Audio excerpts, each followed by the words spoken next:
Bienvenidos, bienvenidas. Esto es País en Vivo por Argentinísima Satelital. Mi nombre es Florencia Dorante y los voy a estar acompañando durante este programa. Y como cada domingo tengo el gusto y el honor de saludar a mi colega y amigo Jorge Romano. Bienvenido, Jorge. Flor, saludarte a vos y a la audiencia de todo el país. Un tema, el de hoy, muy importante. Un día muy importante, Jorge, como decís vos. Tenemos entrevistados de lujo, la verdad es que es espectacular la información que estamos por compartir con ustedes y le damos la bienvenida al primer entrevistado, quien es el doctor Carlos Sala, quien es profesor adjunto del Departamento de Microbiología de la Facultad de Medicina de la UBA, instituciones prestigiosas si las hay, y también es integrante del Consejo Consultivo Internacional por la vacuna Sputnik V. Así que le damos la bienvenida, doctor. Muchas gracias por estar del otro lado. Hola, buenas noches. Gracias a ustedes. Carlos, es un placer conocerte en principio a través de este medio. Seguramente en cualquier momento podré irte a ver e ingresar en tu vida de estudios. Sos un hombre estudioso, un hombre que tiene una trayectoria en la ciencia. Yo entrevisté muchísimos científicos y hoy te invitamos para que nos informes y, por qué no decir también, nos formes sobre vacunas, especialmente sobre esta vacuna rusa de este Instituto Gamaleya, a quien yo en lo personal, que tengo algunos años, cuando era un niñito, me dieron a mí una vacuna de la poliomielitis llamada parálisis infantil de Sabin, y este Sabin la había hecho en lo que antes era la Unión Soviética, porque Jonas Salk no quiso prestarse a eso. Cuando uno recuerda esta cosa de los científicos, Carlos, ¿no? Que Sabin decía que era, química de cocina, tuvieron muy peleado durante muchos años y después, bueno, gracias a ustedes los científicos. ¿Qué sentiste, Carlos, cuando esta institución, que data de 1891, te convoca a vos para que de alguna manera los asesores con colegas tuyos de distintos lugares muy importantes del mundo sobre esta vacuna? ¿Qué sabes vos, amigo mío, y qué nos podés decir sobre ello? Tu impresión en primer término, por lo que te acabo de mencionar, el hecho que hayas sido elegido y que se confíe en los estudios tuyos de toda tu vida desde el punto de vista científico. Bueno, Jorge, muchas gracias. Gracias primero por la presentación. Y bueno, en verdad, respondiendo a tu pregunta, tengo que ser honesto y decirte que fue un poco sorpresivo, aunque es verdad que desde los primeros momentos de la pandemia en Argentina nos sentimos, y me sentí particularmente muy interesado en lo que podía ser una vacuna y que realmente, como todos sabemos, es gran parte de la esperanza que tenemos para terminar con esta pandemia. La Universidad de Buenos Aires tiene en su departamento de Relaciones Internacionales, obviamente relaciones internacionales con la mayoría de los países del mundo, ¿no? La UBA realmente, como lo presentaste antes, es una prestigiosísima universidad a nivel mundial, yo diría. Quiere decir que, digamos que los cimientos de cooperación a nivel cultural, si se quiere, por lo menos, ya estaban echados desde hacía tiempo en la Universidad de Buenos Aires. Yo creo que mi rol en la Universidad de Buenos Aires, que si bien he hecho de juventud investigación básica en el Departamento de Microbiología, recuerdo haber trabajado en enfermedad de Chagas, teniendo como profesora, como maestra, a la doctora Estela Maris González Capa, ¿no?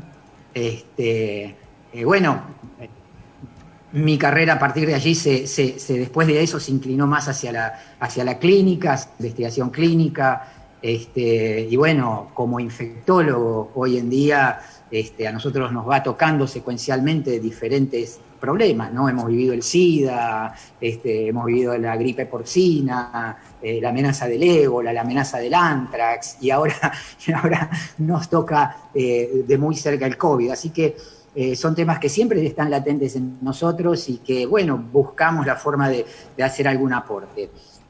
Te vuelvo a repetir, desde entonces la Facultad de Medicina, concretamente el Departamento de Microbiología, donde diría que mi actividad fundamental es docente, pero también hemos trabajado en investigación. Desde el primer momento hubo interés, no solo mío, sino también de mis colegas, particularmente el doctor Geffner, el doctor Salomón, todos trabajando con este tema. De hecho, pusieron al servicio del Ministerio los laboratorios para gran parte del diagnóstico que se está haciendo. Así que, digamos, vinculado a la Universidad de Buenos Aires, ahí no me dio tanta sorpresa que fuera convocado por este grupo de científicos rusos que en verdad están tratando de buscar canales de cooperación, buscar canales de difusión y opinión con respecto al desarrollo de esta primera vacuna, que es la Sputnik, que se van a suceder otras, como se van a suceder otras en todo el mundo. Y la razón por la cual aceptamos, obviamente, y nos interesamos en integrar esto, fue que, disculpame si hablo mucho, vos interrumpís. No, ¿cómo? Pero, Carlos, de pronto que hablemos, los que hablamos demasiado en los medios en la Argentina, somos periodistas que no sabemos nada de nada y hablamos de todo. Si bien yo leo 8 horas por día hace 40 años, ¿no? Le digo a los chicos las competencias internacionales que hago, si ven a alguien que dice que sabe escapen, es un chanta.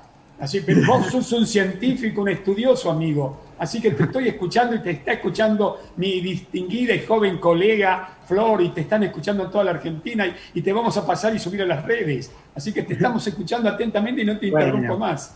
Bueno, muchas gracias. No, y te decía entonces que obviamente una primera curiosidad, si se quiere, de nosotros médicos era, bueno, de qué se trataba esta vacuna y estas vacunas, porque como habrán oído, son desarrollos, digamos, son estructuras nuevas, si se quiere. Vos mencionabas Sabin y Salk al principio, ¿no es cierto? Sí, como claro. que los albores de lo que fue la vacunología. Hoy realmente la tecnología, el avance de la biología molecular y el conocimiento de la fisiología humana... ¿Se pueden poner al entrevistado? Realmente ha, en cierta forma, sobrepasado cualquier límite, ¿no es cierto? Así que mucha curiosidad existía con respecto a la estructura de estas y otras vacunas. Refiriéndome entonces un poquito a tu primera pregunta con respecto a una así pantallazo general de las vacunas disponibles, digamos que en este momento la cantidad, hay muchas en desarrollo, pero disponibles hay muy pocas, hay 3 o 4 vacunas.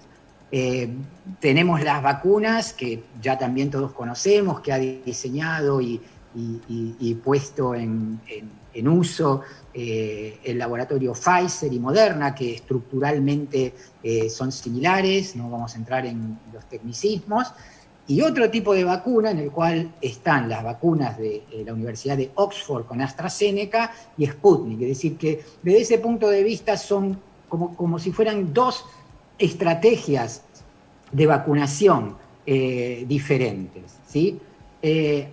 Ambas estrategias están resultando efectivas, parecen ser efectivas, con más de un 80% de efectividad y con muy pocos efectos secundarios.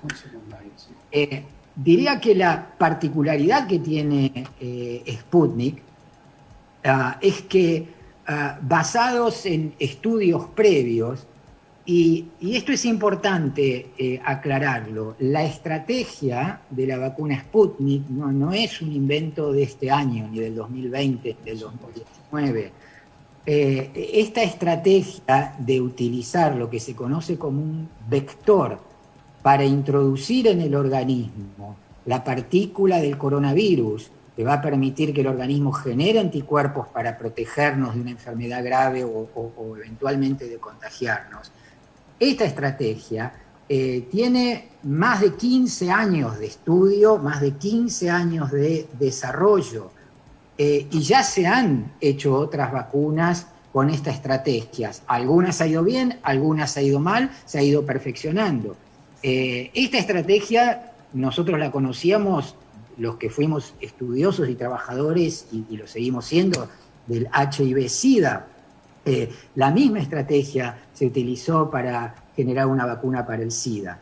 Se generó una vacuna para el ébola, se generó una vacuna para el SARS con estas características. Quiere decir que no existe tanto misterio si uno se pone a leer, obviamente, tiene que leer la literatura correspondiente, y se pone a leer y se da cuenta que quizás el Sputnik, los científicos de Sputnik, tuvieron la intuición y el razonamiento de que utilizando 2 dosis, en la cual la primera dosis, el vector de la primera dosis difería del vector de la segunda, podía uno evitarse los errores del pasado cuando se utilizó esta estrategia y no funcionó tan bien.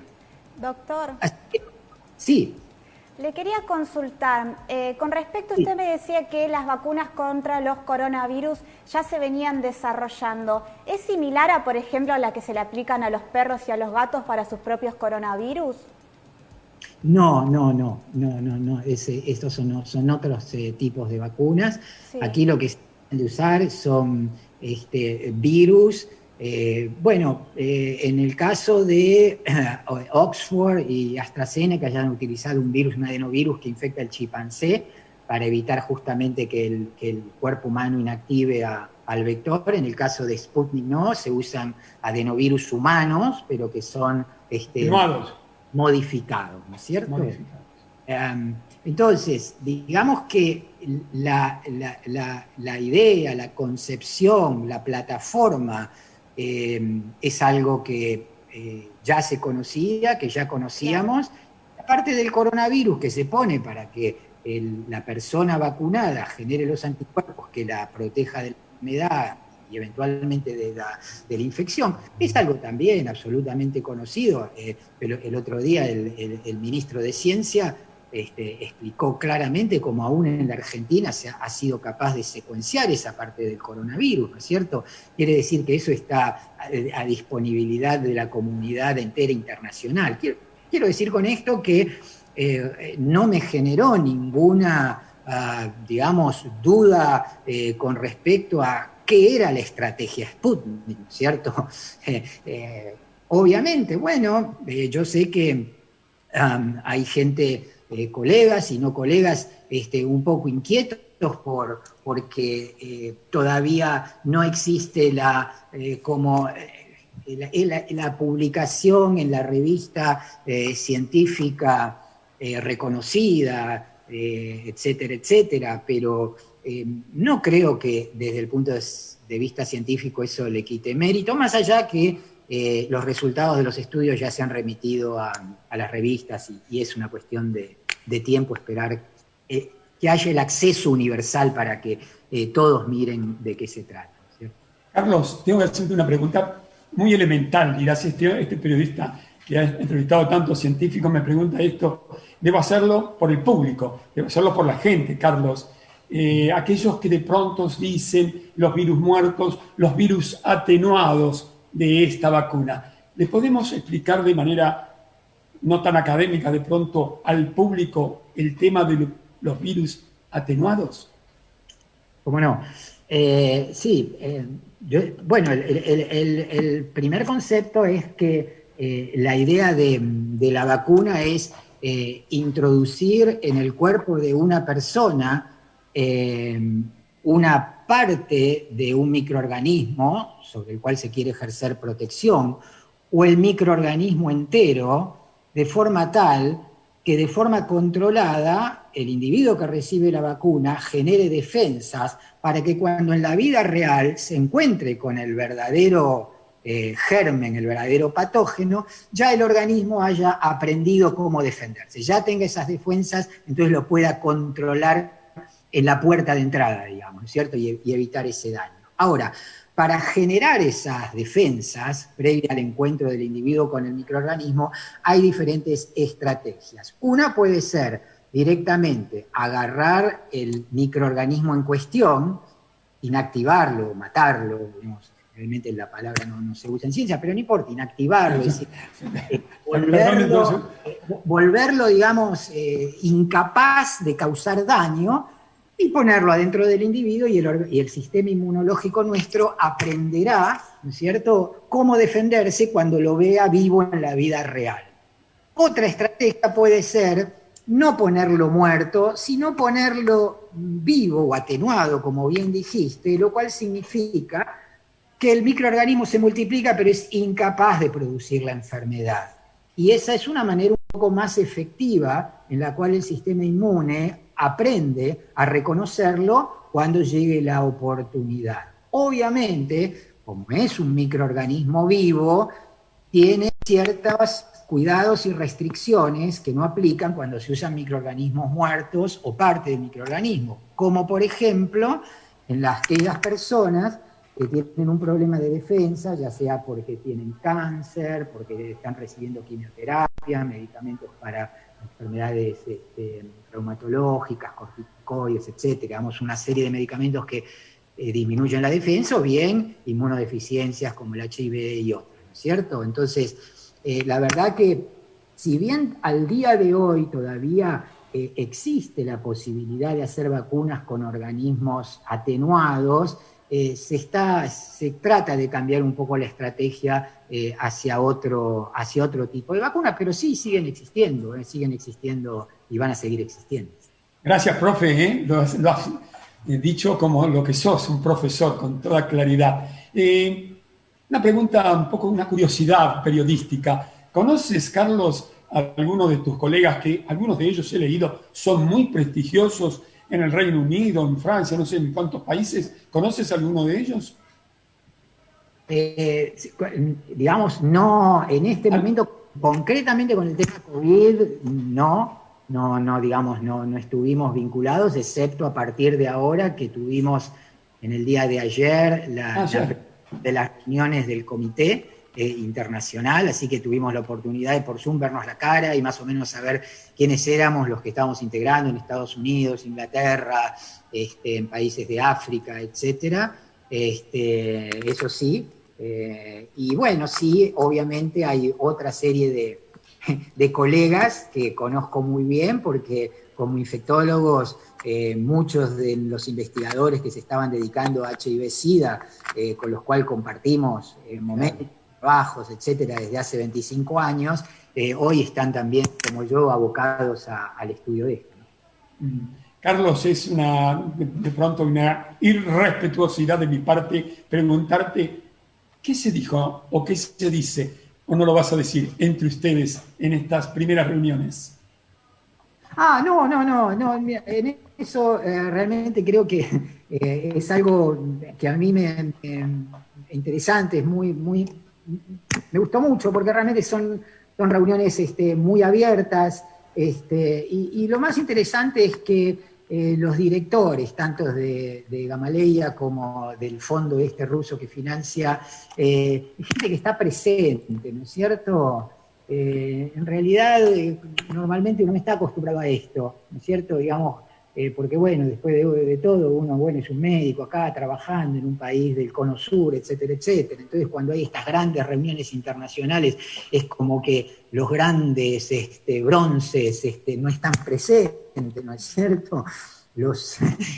Entonces, realmente es muy agradable tener el director del instituto abierto primero a responder cualquier inquietud y pregunta que podían tener, y hubo una gran variedad de preguntas, como por ejemplo, bueno, si se va, ¿qué pasa con las embarazadas? ¿Qué pasa con las personas que tienen VIH? ¿Cuánto tiempo se puede esperar para dar la segunda dosis? Digamos, ¿cuántos mayores de 65 años hubo en los estudios? ¿Cuánta gente se dio la vacuna en Rusia? Digamos, fue un primer encuentro donde, bueno, cada uno, más que nada, aprovechó la oportunidad de tener a los directores de Gamaleya del otro lado de la pantalla para sacarse todas las preguntas que tenían y todas fueron respondidas satisfactoriamente y aún así quedaron un montón ahí en el chat para seguir discutiendo, ¿no es cierto? Carlos, tengo que hacer... Sí, vos, Florcita, dale. No, tendríamos que ir cerrando la nota, pero hay una pregunta que me parece muy importante, que es que hay muchos profesionales en todo el mundo que tienen opiniones distintas sobre cómo va a ser el futuro de la humanidad, del mundo, y más allá de que en ciertas cuestiones es completamente incierto, dicen que vamos a tener que empezar a convivir con el virus, o también hay quienes hablan de que la vacuna sería la solución para poder volver a la vieja normalidad. ¿Cuál es la opinión del doctor al respecto de esto? Bueno, mirá, como dicen los futboleros, paso a paso, ¿no es cierto? Sí. En este momento tenemos la gran amenaza de esta variantes, hay varias, hay en el Reino Unido, hay en Sudáfrica, hay en Brasil, que amenazan con una mayor distribución de la enfermedad, una mayor gravedad de la enfermedad, ponen en riesgo la efectividad de algunas vacunas, lo cual obligaría a reconstituirlas o a reforzarlas o a modificarlas, con todo lo que esto implica, viendo todas las dificultades que se están teniendo para cubrir con una vacuna que recién empieza. Así que yo creo que esto es algo que tenemos en el horizonte cercano, hay que verlo muy cuidadosamente. Recuerden ustedes que la primera variante que está amenazando ahora con volver a producir mucho daño en el mundo, aparece en Inglaterra en septiembre del 2020. Y 4 meses después, estamos en enero, y aún Inglaterra, teniendo una proporción de población vacunada altísima, la segunda después de Israel, está sufriendo una cantidad de casos, una cantidad de muertes, cerrando fronteras y poniendo restricciones de manera muy importante porque ha aparecido esta variante. 4 meses después, cuando apareció en septiembre, era una curiosidad científica. 4 meses después es un problema importante. Yo no quiero ser agorero, como se dice, pero esta variante, ustedes saben que se secuenció en la Argentina hace 15 días, lo comunicó el ministro de Ciencia y Técnica. Yo creo que tenemos un futuro muy cercano por delante para tener cuidado, ¿no es cierto? Así que me parece que ese va a ser nuestro primer desafío, ¿no es cierto? Un gran control epidemiológico de cómo van las cosas y reforzar, estar preparados por si no van como todos esperamos. Bueno, Flor, Flor, ¿tengo tiempo para una pregunta de 1 minuto? A ver si me contesta el doctor. Sí, un segundito nada más. Sí, bueno, cortito, doctor, eso también no te vas a librar fácilmente de mí. Tendremos el año que viene, hoy hay una, entre comillas, guerra por las vacunas, las farmacéuticas o los países en el mundo, espero que no sea en los países.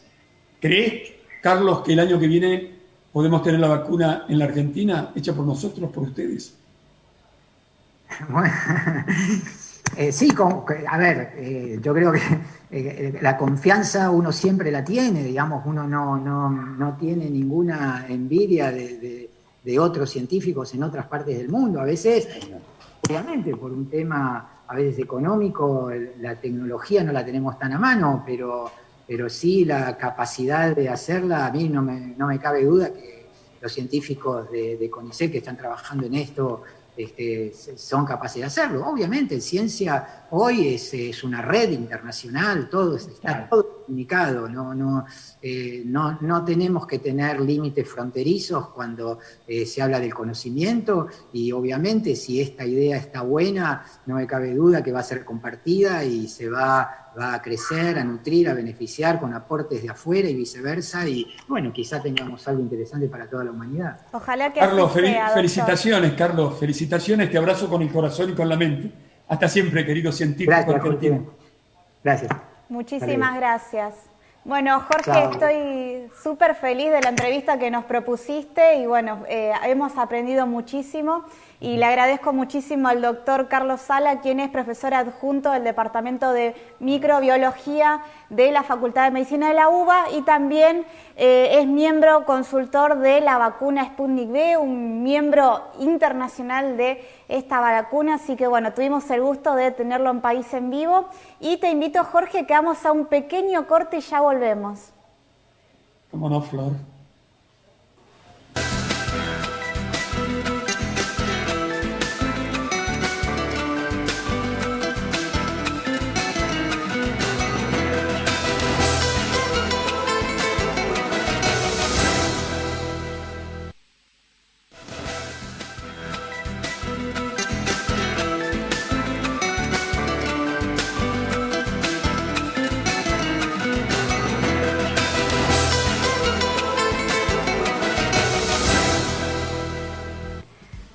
Continuamos acompañándote en País en Vivo, junto a mí, junto a la conducción también está mi colega Jorge Romano y le damos la bienvenida a la segunda invitada de esta noche, quien es Mariana Escayola, secretaria general de ADEMIS, y vamos a hablar sobre la vuelta a clases, la vuelta a clases de forma presencial, porque las clases en ningún momento terminaron y se adaptaron a lo que fue la pandemia el año pasado y bueno, comienza a reestructurarse las clases de una manera especial con una vuelta a la presencialidad de forma escalonada. Por eso le doy la bienvenida a Mariana, muchísimas gracias por sumarte a País en Vivo. Hola, ¿qué tal? Buenas noches. Un gusto, ¿eh? Bienvenida. Es un placer, querida maestra argentina. Es un placer conocerte, saber que sos una luchadora en defensa de nada menos que de los maestros. Hace muchos años, en distintos programas de televisión, que vengo sosteniendo que maestra es una palabra sagrada, Mariana. Te lo dije fuera de cámaras. Y además, haberme enterado que vos, además de secretaria general de un gremio docente, sos maestra en ejercicio. Te felicito, querida docente. Esta lucha tremenda que se tiene ahora, dado que la ciudad de Buenos Aires, el gobierno de la ciudad de Buenos Aires, esta ministra de Educación que no es maestra y que no los recibe a ustedes, pone representantes de ella en la lucha que ustedes llevan adelante en función de que quieren ustedes ir a clases en la medida que haya la infraestructura que no hay adecuada para cumplir con los protocolos como corresponde. Y cuando uno ve lo que está pasando en el mundo, Merkel ha dicho ayer que no quiere que los chicos vuelvan a clase. Bueno, a ver, Mariana, si nos informás, nos formás y nos das a estas horas de este día domingo que te encuentras trabajando como todos los 365 días del año, la última información, querida colega, maestra, que te admiro y te quiero. Bueno, desde ya muchas gracias. Es un orgullo ser defensora de los derechos de los docentes y también maestra en ejercicio, que es un trabajo que amo. Mirá, nosotros lo que estamos viendo como problema es, en realidad, el resultado de años de desinversión en la ciudad de Buenos Aires que se agravan en esta situación particular, que es justamente la situación de pandemia, que requeriría algunas obras de infraestructura para garantizar algunas condiciones, pero además inversión concreta en cosas concretas.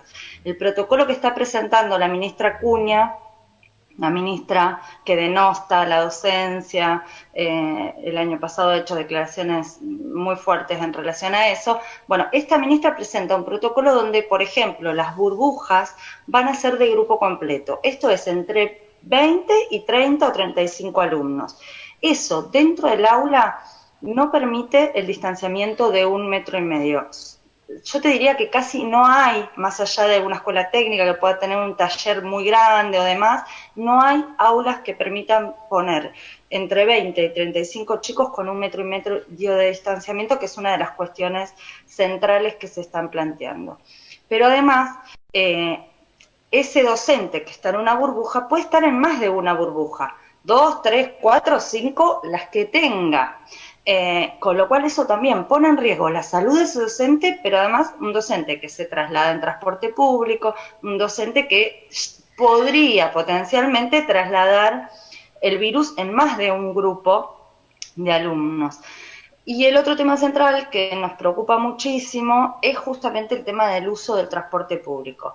Para los docentes, pero fundamentalmente también para los estudiantes. Nosotros tenemos muchos estudiantes que hoy ya no van a la escuela que les queda a unas cuadras de la casa, sino que se trasladan cerca de donde trabajan sus familiares o por ahí cerca de la casa de los abuelos porque los dejan y son los que van y vienen a llevarlos, o estudiantes que viajan del conurbano, sobre todo en los distritos que están en los límites de la ciudad, y en ese caso el gobierno lo que dice, van a tener prioridad en el transporte público, pero nosotros ya estamos viendo que el transporte público está viajando saturado y además eso aumenta el riesgo de contagio al estar en mayor exposición. Así que esas son algunas cuestiones centrales que nos preocupan, que las hemos planteado al gobierno, no tenemos respuesta hasta ahora y que no permiten esto que nosotros queremos, que es volver a las escuelas, pero con seguridad, no de cualquier manera, no es un aguantadero la escuela, no es un lugar donde los chicos se depositan y listo y cumplen un horario, no, efectivamente queremos hacerlo de manera cuidada, para nosotros como trabajadores y para ellos también. Mariana, hay un tema que lamentablemente no se trata. ¿Cuál es, desde mi modesto punto de vista? Hoy muchísimos padres trabajan, el papá y la mamá, y dejan al niño a cargo de los abuelos. Estaba hablando en este canal con médicos españoles y le preguntaba, ¿qué pasa con el tema de la escuela? No, el chico que está cuidado por sus abuelos no puede venir a la escuela. Es más, los niños que tienen los abuelos no los pueden ir a ver. Yo veo que acá se habla de todo menos de eso, cuando hay muchísimos casos de que dejan los niños a cargo de las abuelas. Ese es un tema. Y el otro tema es, bueno, la pregunta que te tengo que hacer como periodista es, domingo, último día de febrero, mañana es último día de enero, mañana es 1 de febrero. Hasta este momento, ¿cuál es tu impresión, Mariana? ¿Qué va a pasar? ¿Ustedes creen que en tan poco tiempo se va a solucionar la problemática de la infraestructura que no existe en la ciudad de Buenos Aires para que ustedes desde ese punto puedan decir, bueno, empezamos las clases? Por otro lado, ¿por qué el 17 y por qué no el 1 de marzo? Cuando tenemos situaciones muy complejas en Argentina desde todo punto de vista, Mariana. El tema económico es un tema muy delicado. Lo poquito que se ha podido, el turismo en la Argentina, lo poco que ha podido hacer, si vas a cortarle el 17 de febrero, los pocos días que han podido hacer unos manguitos la gente con el turismo, lo haces pelotas. De manera que, ¿cuáles serán, desde tu punto de vista, con tu experiencia, Mariana, si me puedes decir la decisión definitiva de los maestros y ustedes, si va a comenzar o no el 17 las clases en la Ciudad de Buenos Aires? Mira, yo veo muy difícil el escenario de poder arrancar el 17 por esto que vos decías, ¿no? Las obras que no se han hecho, las condiciones que no están y la falta de voluntad de, por ejemplo, decir, bueno, aprobamos un presupuesto de emergencia, lo destinamos a esto, priorizamos toda nuestra energía ahí, porque la educación para este gobierno se prioriza en lo discursivo, pero no en los hechos. Entonces, en ese escenario, la verdad que es muy difícil. Este conflicto que nosotros estamos teniendo es muy distinto a otros. Primero, digo, por esto, ¿no? Tenemos ganas de volver a la escuela. El año pasado ha sido muy difícil de sostener la virtualidad. Ahora, lo que está en juego es la salud. Es la salud nuestra, de nuestra familia, de nuestros hijos y de nuestros estudiantes y sus familias. Con lo cual, yo creo que si el gobierno no garantiza las condiciones, sin duda la docencia, nosotros lo vamos a decidir en asamblea, sin duda la docencia en esa asamblea se va a manifestar contra la vuelta. Mientras tanto, de cualquier manera, yo considero que hay cosas que el gobierno podría hacer. No es que, bueno, como nunca se hicieron, no vamos a poder volver nunca. No, sí se podrían hacer. En principio, destinando partidas. Pero además, reduciendo los grupos, por ejemplo, es una decisión. Para eso hay que tomar más cantidad de docentes para poder subdividir grupos, ver si algún grupo va a necesitar sostener virtualidad, digamos, porque algunos días van y otros días no. Bueno, poner a disposición, el gobierno de la ciudad tiene a disposición una flota de micros que son los que muchas veces llevan los chicos a la colonia o a las clases de natación. Bueno, ponerlos a disposición para que esos chicos, para trasladar a quienes viven más lejos y restringir las burbujas también para los docentes. O sea, hay cosas que se pueden hacer, que son concretas, que requieren inversión, incluso acondicionar espacios, decir, bueno, esta aula no tiene la ventilación adecuada, se usa este otro espacio, o conseguimos un lugar amplio donde puedan ir. Sabemos que es una situación excepcional. El problema es que el gobierno quiere volver casi en un escenario de prepandemia, acá no pasa nada, y eso es lo que la docencia sin dudas no va a aceptar. En ese sentido es muy difícil que el 17 puedan empezar las clases. De manera que desde tu visión inteligente, de maestra, de luchadora, de trabajadora de la educación en la Argentina, ¿podría el gobierno de Larreta en 15 días dar algunas soluciones que a ustedes les permitan dar clases, participar de la educación, como lo han hecho de la manera que han podido el año de la pandemia y en los últimos años, ¿no? Porque hay que decirlo, podrían comenzar el 17. Es probable, tal vez, porque al gobierno de la Ciudad de Buenos Aires no le ha salido muy bien este juego político de empezar las clases el 17 de febrero, en medio del verano, cuando el gobierno nacional, o los gobiernos, perdón, de toda la República Argentina, con el aval del gobierno nacional, empiezan las clases el 1 de marzo.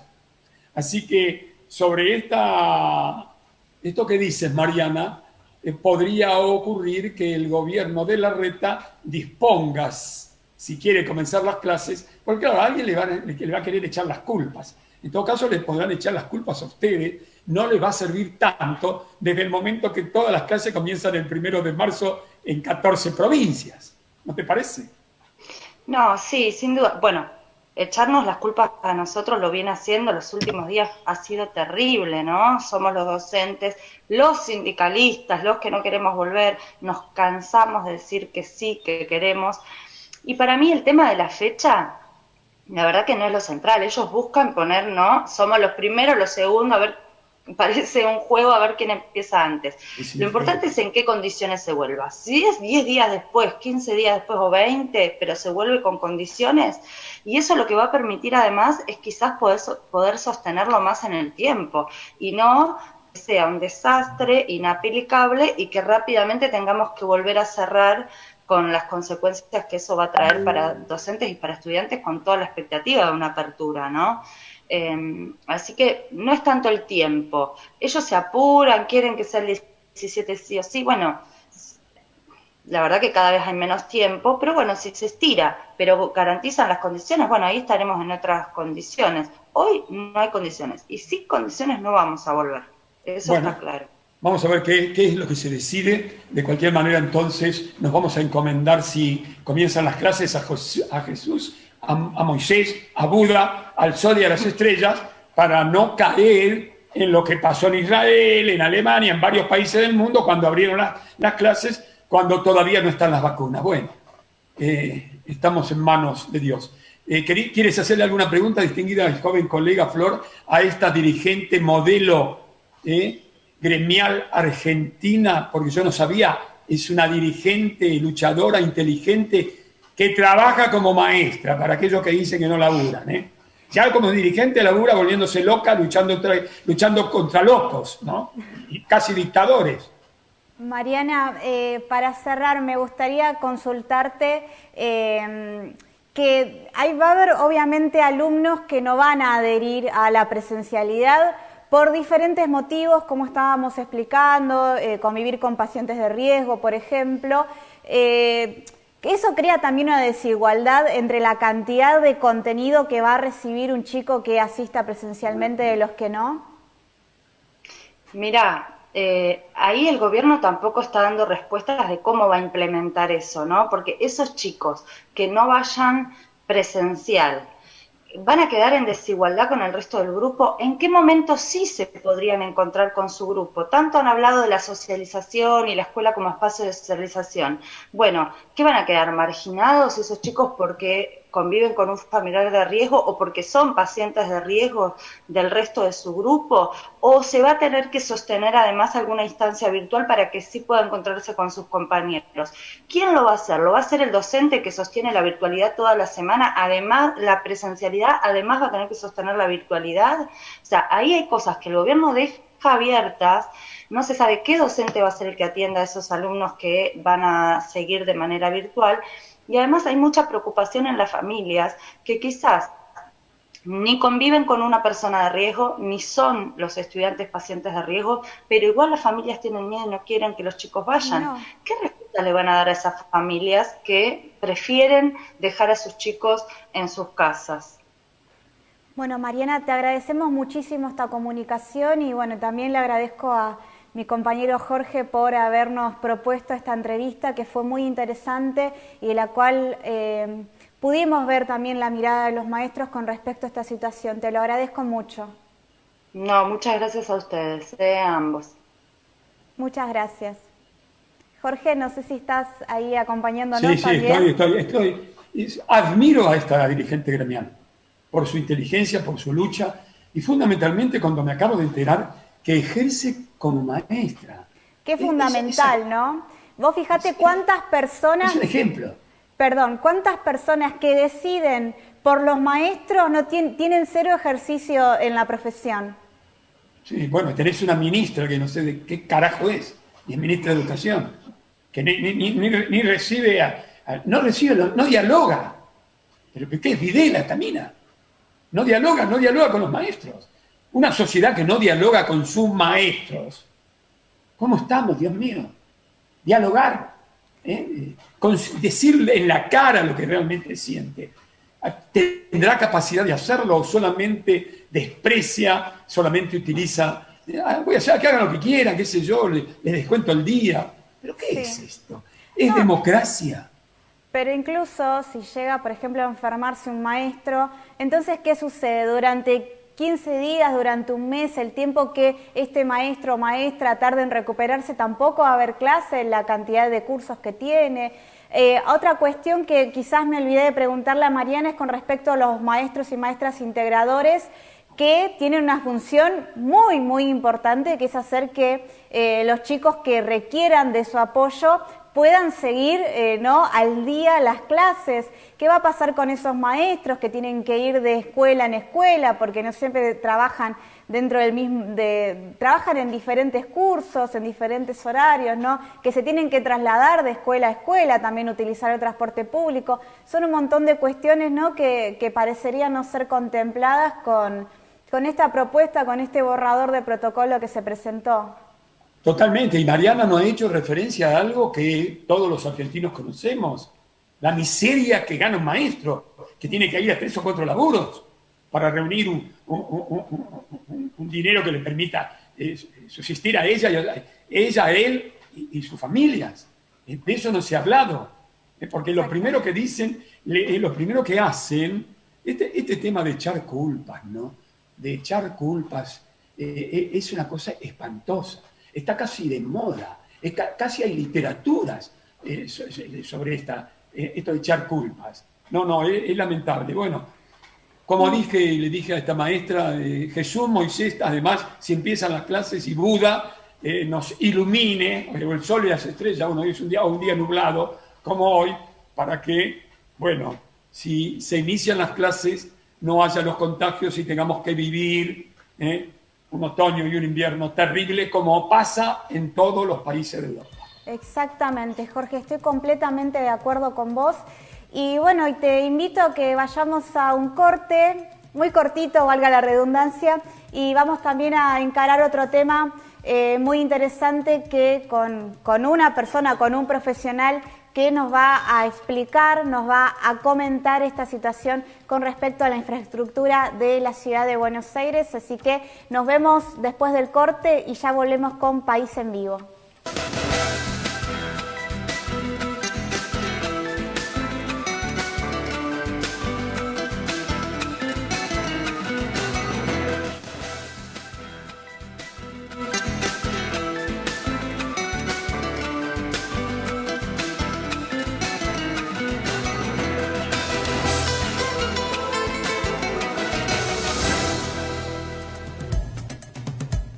Y con mi colega Jorge Romano seguimos acompañándote en País en Vivo por Argentinísima Satelital y le damos la bienvenida al tercer entrevistado de este programa, quien es Jonathan Valdivielso, quien es abogado en Derechos Humanos, Derecho Ambiental y Cuestiones Urbanas y es el creador del Observatorio de Derecho a la Ciudad. Vamos a hablar de una cuestión muy importante que es con respecto a los porteños y las porteñas, que es el derecho a la infraestructura, una infraestructura que mejore la calidad de vida, el derecho a acceder a un río, así que le doy la bienvenida a Jonathan. Muchísimas gracias por sumarte a País en Vivo. Muchas gracias por la invitación y por ocuparse de esta temática tan importante para los porteños y porteñas. Muchas gracias. Es un placer conocerte, Jonathan. ¿Cómo estás? ¿Qué tal? ¿Cómo va? Te decía fuera de cámara, Jonathan, que en 1971, yo era un pibe, fui el coordinador general de la lucha contra la autopista central. Y logramos, en ese momento en que no había ni siquiera un partido político que pudiese reunir gente en las calles, hasta 3.000 personas, teníamos que, imagínate, bajo la dictadura militar de la NUCE, con un intendente realmente espantoso, logramos torcerle el brazo con la gente en la calle, teníamos que saltar por los techos, escapar. Fui tapa de los diarios, de varios diarios de esa época. Cuando estudiaba periodismo escribí sobre ello. De manera que cuando yo veo la lucha de ustedes, la forma en que vos te expresaste en la audiencia pública, con la fuerza, la inteligencia, la riqueza de vocabulario, la pasión con que lo hiciste, contra este atropello, y lo digo así porque yo que entrevisté a los más grandes arquitectos de Argentina y del mundo, Eduardo Sacriste, que fue maestro de César Pelli, creador de la Facultad de Arquitectura de la Universidad de Tucumán, hizo un documental hace 25, 30 años y me preguntó si yo lo iba a pasar. En ese momento estaba en Canal 2 con el programa Construyendo el Futuro y lo pasé. Y Sacriste se refería a esto que vos también hacés mención, a este ataque urbanístico. Él hablaba de la avaricia del suelo de estos dirigentes políticos de nuestro país. Bueno, Larreta me hace acordar a mí a Saturnino Montero Ruiz, el intendente siniestro de Lanuse, que quiso destruir todo Buenos Aires, la mitad de Buenos Aires, 170 manzanas, sin darle en esa época, pagándole el valor fiscal. Imagínate vos, cuando ya en esos tiempos las autopistas se hacían elevadas o subterráneas.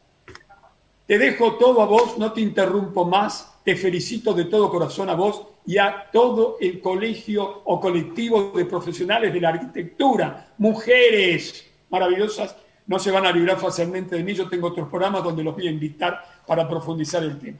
Informanos y formanos sobre este paredón, que quieren hacer un nuevo paredón al Río de la Plata y privarle a los habitantes de esta ciudad que le faltan plazas y le faltan árboles, como quedó demostrado en esta pandemia lamentable. Bueno, tu lucha y la lucha de toda la gente y este éxito extraordinario de la audiencia pública, donde en un 97,3% se han opuesto. Todo el programa es tuyo. Bueno, muchas gracias nuevamente por la invitación. En primer lugar, también decir que nos sentimos que somos la continuidad de las luchas de durante décadas de varias asambleas y organizaciones de la ciudadanía porteña, ¿no? La ciudadanía porteña tiene mucha vitalidad democrática para defender sus barrios, sus comunas, el acceso a los servicios en forma igualitaria en la ciudad. Lamentablemente también hay una continuidad de la tradición porteña, es que nuestros gobernantes suelen asumir el rol de la gestión de la ciudad con un objetivo de hacer caja política o de considerar la ciudad como un espacio para hacer negocios, ¿no? Así que luego de casi 40 años, lo que comentabas, hay una continuidad democrática de Fuerza Ciudadana y también hay una continuidad, lamentablemente, de cómo se gobierna la ciudad y cuáles son los intereses inmobiliarios que hay en el fondo de estas políticas urbanas. Yendo a la cuestión concreta, ¿qué sucedió? Digamos, en el año 2019, en diciembre de 2019, en un proyecto que entró a la madrugada del 5 de diciembre, se terminó votando a las pocas horas en la legislatura porteña la venta de un predio de parte de la Costanera que se conoce como el predio Costa Salguero. Y pongo esto bastante atención, ¿no? Es un proyecto que entró a las 11 de la mañana en plena sesión legislativa y se terminó votando a la medianoche de ese mismo día, con tantos otros proyectos que tuvieron el mismo destino y el mismo tratamiento, por lo cual los legisladores y legisladoras ni siquiera llegaron a debatir ni discutir el proyecto, ¿no? Fue un proyecto que ingresó y se votó.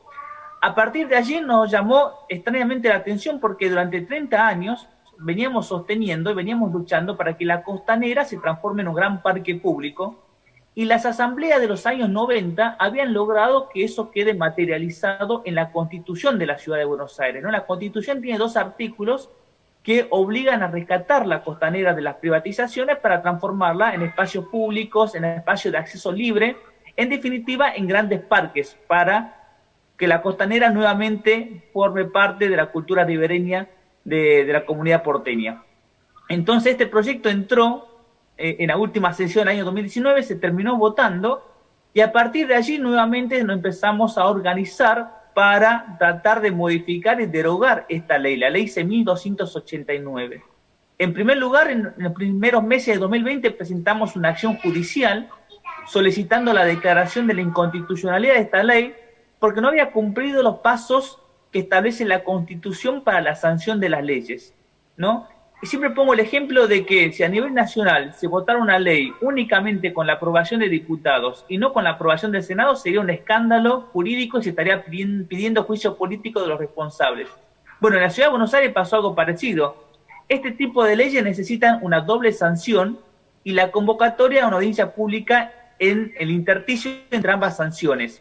Bueno, la ley de la venta de Costa Salguero se aprobó con una sola sanción, no se llamó audiencia pública y no se votó por segunda vez. Por eso la justicia dictó una medida cautelar frenando la venta de estos predios.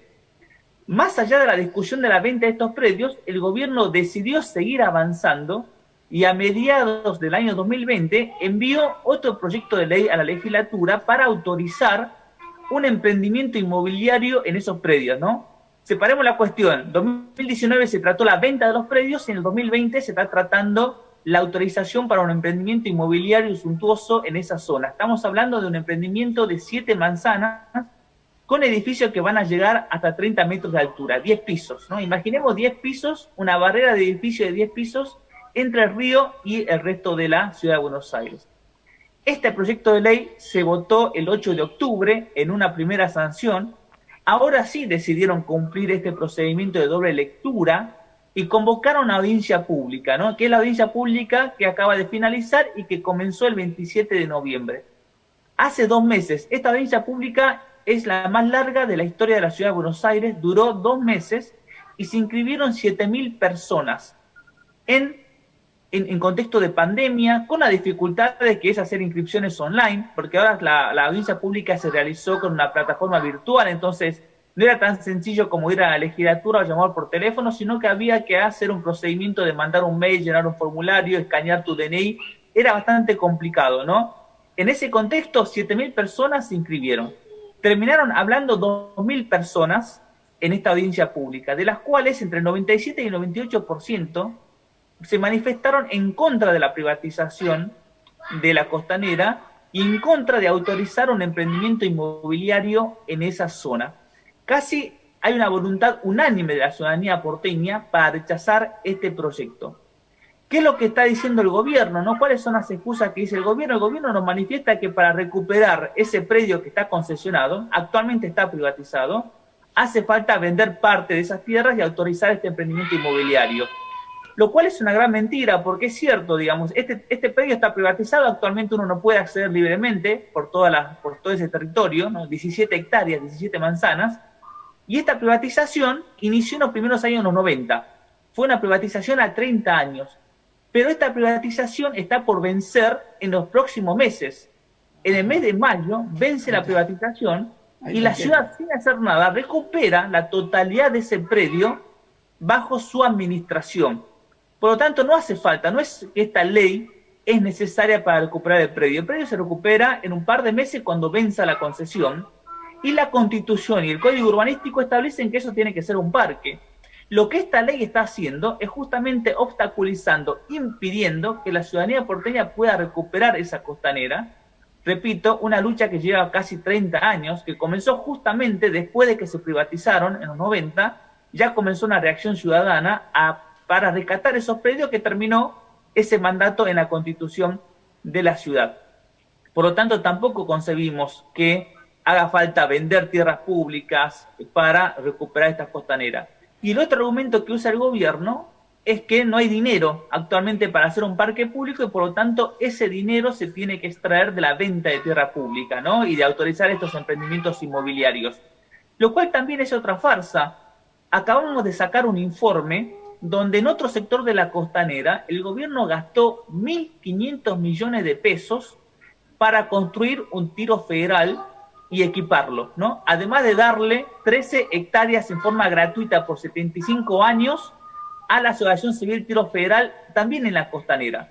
Entonces, si el gobierno tiene una prioridad presupuestaria para gastar 1.500 millones de pesos para polígonos de tiros, que únicamente lo van a disfrutar los 3.000 socios de la Asociación Tiro Federal, creemos que también tiene dinero para construir un parque público que lo puedan disfrutar los 3 millones de porteños y porteñas y los 15 millones de habitantes que estamos en el AMBA, ¿no? Porque la costanera no es solamente los porteños y porteñas, sino que también tiene que ser un gran pulmón verde que beneficie a la totalidad del área metropolitana de la Ciudad de Buenos Aires. La pandemia ha demostrado que no somos una ciudad helada, sino que tenemos que pensar todos desde una visión y una dimensión metropolitana, y también la costanera tiene que ser pensada desde esta perspectiva. Ahora que se finalizó la audiencia, que fue contundente y unánime la voluntad ciudadana, el gobierno trata de ningunearla, ¿no? ¿Qué salió a decir el secretario de Planeamiento y algunos legisladores de la coalición del gobierno? Salieron a manifestar que esta audiencia no tiene legitimidad democrática, porque los participantes estuvieron ideologizados, esas son las palabras que usan, porque estuvieron orquestados, ¿no? Como si la ciudadanía, cuando se organiza y comparte fundamentos, se transforma en una mafia que no tiene que ser escuchada, pero en cambio sí le dieron legitimidad democrática al proyecto que surgió de un concurso de ideas. Ellos dicen que al surgir de un concurso de ideas, este proyecto es válido, y cuando vamos a analizar quiénes son los que decidieron ese concurso de ideas, nos encontramos que fueron 10 arquitectos varones, ¿no? Y por eso es muy importante, y a raíz de que surgió el colectivo de arquitectas, justamente porque también no solamente vemos negocios inmobiliarios, no vemos una gestión abocada a la privatización, sino también vemos un ejercicio patriarcal del poder, donde son varones, ¿no? En su integralidad los que están decidiendo esta política urbana, en un contexto donde tenemos que empezar a demitificar las relaciones de poder y a dar marcha atrás a la cultura patriarcal. Por eso es muy importante que haya surgido un colectivo de arquitectas para enfrentarse a este discurso de que 10 varones tienen más legitimidad que las 2.000 personas que se manifestaron en la audiencia pública. Sí, Jonathan, para cerrar, me gustaría consultarte, más allá del derecho a la infraestructura, más allá del derecho legítimo de los porteños y las porteñas de tener acceso al río, esto también afecta directamente su calidad de vida, el derecho de ver el horizonte en sí. Cada vez que se crea una torre, cada vez que se tapa parte del paisaje, parte del horizonte, también están afectando directamente a su calidad de vida. Sí, así es. Esta problemática afecta y es una agresión a muchos derechos urbanos que tenemos, ¿no? Por una parte, por la pandemia necesitamos más espacio y más espacios verdes.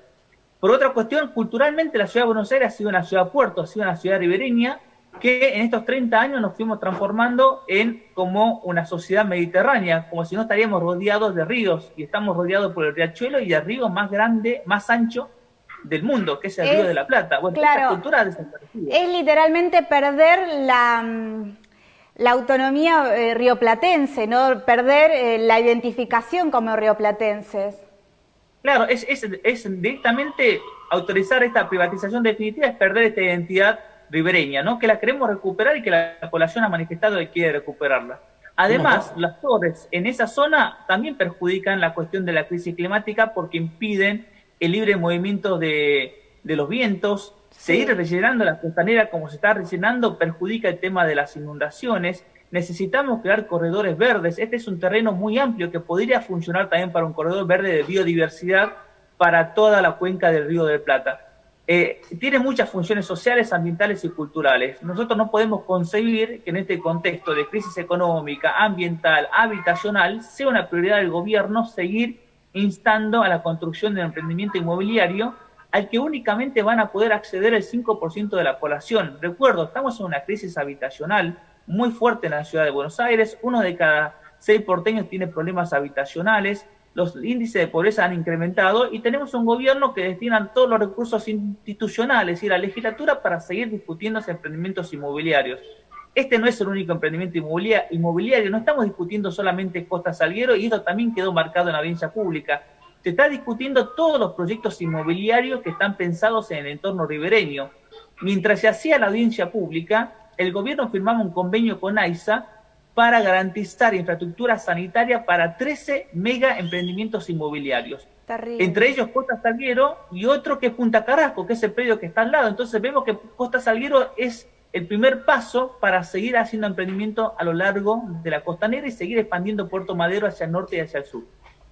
Bueno, Jonathan, te agradezco muchísimo haberte comunicado con nosotros y me gusta mucho que nos des herramientas para que la gente, para que los porteños y las porteñas entiendan que a través de lo que nos estás comunicando estás defendiendo también sus derechos, así que te lo agradezco muchísimo. No, muchas gracias a ustedes nuevamente por el espacio y realmente por ayudarnos a romper este cerco mediático al tratar estos temas. Felicitaciones, joven abogado, luchador, importante, felicitaciones. Eduardo Secriste, para cerrar, hablaba sobre los espacios verdes en ese documental que vamos a pasar en algún programa que hizo cuando estaba en el Museo Nacional de Bellas Artes. Me dijo, Jorge, ¿lo vas a pasar? Sí, lo voy a pasar. En ese momento tenía 11 puntos de audiencia yo en Canal 2 con el programa Construyendo el Futuro. Él hablaba de la necesidad fisiológica en las ciudades, ¿no? Y cuando uno va al Uruguay, nuestros hermanos, cruzás el charco y ves el respeto que han tenido al río, ¿no? No le dieron la espalda al río y miramos lo que acontece en la ciudad de Buenos Aires con estos delincuentes políticos que lamentablemente entre gallos y medianoche no es nuevo, han puesto determinados proyectos en horarios para que al otro día cambiaban los códigos, bueno, estas porquerías de siempre. Pero bueno, mientras la gente luche como vos, querido Jonathan, con todo el colegio de arquitectos que te acompaña, van a triunfar. Un abrazo con el corazón, por ahora y con la mente, espero dártelo personalmente. Chao. Hasta luego. Muchas gracias, Jonathan. Bueno, Jorge, aprovecho también para saludarte a vos. Un gusto haber compartido otro domingo con tu presencia, compartir el aire con vos. Es un verdadero placer para mí. Así que nos vemos la próxima. Nos vemos, si Dios quiere. Mi agradecimiento y quiero estar cumpliendo con Ruth, que es una gran luchadora, la que dirige el canal, para que se vaya reencontrando la señal argentinísima en todo el país y de acuerdo a la ley o al decreto que debiera dejar el presidente de la República, se respete como señal de noticia y esté en Capital y Gran Buenos Aires del 1 al 20 del dial. Exactamente, Jorge, muchas gracias. Hasta siempre, Flor, y lo mejor para tus seres queridos, tu pareja, a todos tus amigos. Chao. Igualmente. Y muchas gracias para todos y todas los que se prendieron a País en Vivo por Argentinísima Satelital y nos vemos la próxima. Muchas gracias.